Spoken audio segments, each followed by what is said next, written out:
অলি তার বন্ধুর বাড়ি যাবে বলে রওনা হয়। তখন সূর্য তা বাধা দেয়। তখন অলি বলে, তুমি আমার পার্সোনাল বিষয়ে কথা বলবে না পাপা। তখন সূর্য বলে, আমি তোমাকে নিয়ে যাব। তখন অলি বলে, তুমি যাবে কিন্তু কিছু জিজ্ঞেস করতে পারবে না। তখন সূর্যকে নিয়ে চলে যায়।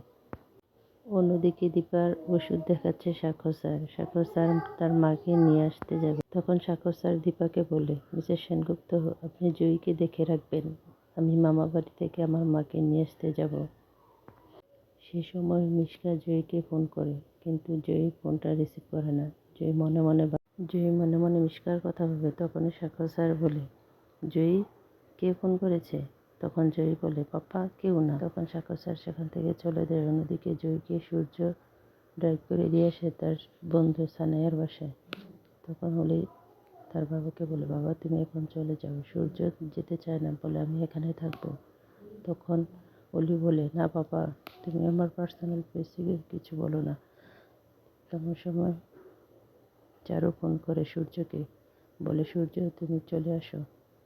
সূর্য বলে, না আমি এখানেই থাকবো। চারু রিকোয়েস্ট করে, বলে, তুমি চলে আসো। দীপা জয়ীকে বলে, জয়ী, আমি দেখছি তুমি কয়েকদিন ধরে একটু অন্যমনস্ক হয়ে থাকো। তখন জয়ী বলে, না মা, আমার কিছু হয়নি। অন্যদিকে সানায়া অলিকে বলে, চলো আমরা ডান্স করি। অলি তা ভালো লাগছিল না। অলি বলে, না, তুই তো আমাকে আগে বলিসনি এসব। তখন সানায়া বলে, আমার বাবা মা নেই, চলো আমরা একটু পার্টি করি। তখন অলি তার মা বাবার কথা ভাবতে থাকে। তখনই অলি জিদ করে বলে, আমি কেন পার্টি করব না? তা বলে অলি নাচ করতে থাকে। এক পর্যায়ে অলি সেখানে বসে কান্না করে, তার বাবা মার কথা ভাবে। অন্যদিকে জয়ী তার মাকে জড়িয়ে ধরে বলে, মা, তুমি আমাকে গান শোনাবে? অন্যদিকে অলি কান্না করতে থাকে, আর জয়ীকে দীপা গান শোনায়। তা জড়িয়ে ধরে দীপাকে করতে থাকে জয়ী। অন্যদিকে সূর্য বাসায় ফিরে গিয়ে একটি চিঠি দেখতে পায়। তখন চারুকে বলে, এটা কি? তখন সূর্য সেটা ধরে দেখে ডিভোর্সের লেটার। তখন সূর্য রাগী হয়ে চারুর দিকে যায়, বলে, এটা কি এখানে রেখেছে?